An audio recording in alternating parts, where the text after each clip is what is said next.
Alright,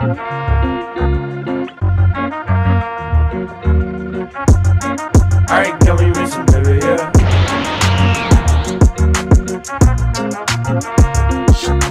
Monster Musume no Hiro Nishijo. Il y a 3 ans, le gouvernement a révélé officiellement l'existence de créatures humanoïdes à la population. Depuis, les humains doivent apprendre à cohabiter avec cette nouvelle race dans leur vie quotidienne grâce au projet de loi sur les échanges culturels interespèces. L'histoire nous entraîne dans le quotidien de Kurozu Kimihito qui s'inscrit dans ce programme d'échange où il y rencontre une femme serpent nommée Miya dont il doit vivre avec. Au fil du temps, Miya se prend d'affection pour Kurozu, mais le gouvernement est intransigeant sur les relations entre les humains et les créatures. Tout acte sexuel est interdit. L'anime a pour genre comédie, ecchi, fantasy, romance, seinen, slice of life surnaturel et pour thème harem, monster girl quotidien.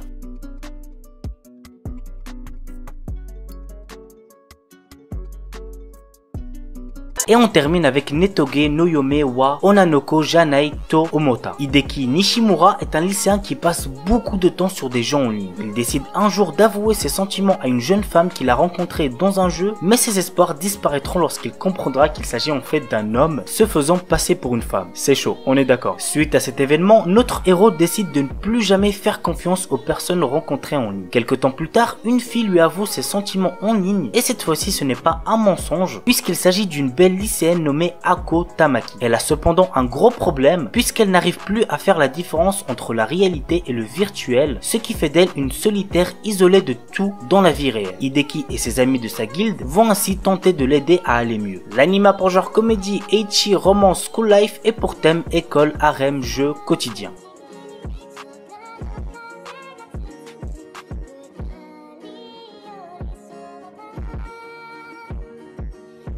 On commence avec un animé sorti en printemps 2019 que j'avais plutôt bien apprécié, c'était assez drôle. Il s'agit de Midara na Ao-chan. Voici de quoi ça parle. Depuis sa plus tendre enfance, peu importe ce qu'elle entreprend, Aoi est constamment cataloguée comme la fille d'un auteur de romans érotiques. Envieuse de se libérer de l'emprise qu'a son père malgré lui sur son existence, elle décide de bosser comme une malade pour entrer dans une université prestigieuse. Pas le temps pour la jeune fille de faire ce que les autres filles de son âge font, c'est-à-dire traîner dans le karaoké, faire du shopping ou de se mettre en couple. Pourtant, lorsqu'un camarade de classe, Kijima, lui confesse son amour, le quotidien d'Ao se voit chamboulé. Si dans un premier temps, elle tente de le repousser gentiment, la déclaration de ce garçon lui reste en mémoire et bientôt, des pensées impures commencent à envahir son esprit, ce qui, vous l'aurez compris, va l'empêcher d'étudier tranquillement. L'anime a pour genre comédie, ecchi, romance, shonen et pour thème adolescence, école, famille, littérature.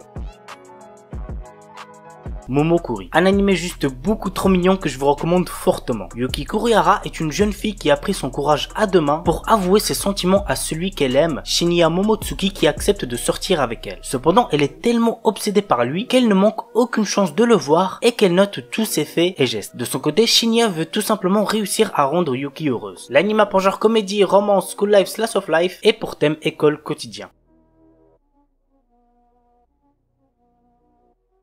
Korewa Zombie Desuka. Ayumu Aikawa est un lycéen tout à fait normal, mais un jour il se fait assassiner. Voilà, passons au prochain animé du coup. Bien évidemment je rigole. Suite à sa mort, Ukliwood Illicit, une nécromancienne, le ressuscite comme un zombie grâce à ses pouvoirs. Suite à ces événements, Ayumu se réveille dans un monde nommé Mazo Shoujo. Dans ce monde, les filles peuvent utiliser la magie. Notre héros ayant une dette, devint le serviteur de la nécromancienne, supervisé par une redoutable guerrière, Haruna. L'anime a pour genre action, comédie, ecchi, magical girls, romance surnaturel et pour thème harem, magie, vampire, zombie.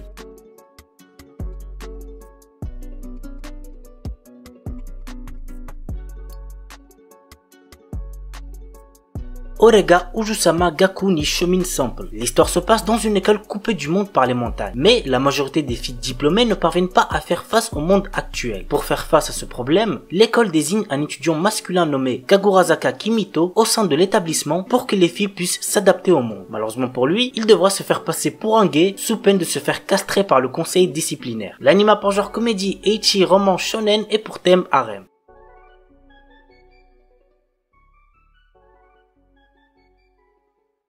Megami no Café Terrace. L'histoire se centre sur Hayato Kasukabe, un orphelin qui a déménagé à Tokyo pour ses études. Après avoir réussi son examen d'entrée à l'université, il retourne dans la ville de son enfance suite au décès de sa grand-mère afin de fermer son café en difficulté. Sur place, il découvre que 5 femmes travaillaient dans le café. Après avoir vu leurs difficultés et compris le lien qui les unissait à sa grand-mère, il décide de rouvrir le café. L'anime a pour genre comédie, ecchi, roman, shonen, slice of life et pour thème dieu, déesse, gastronomie, harem, mates.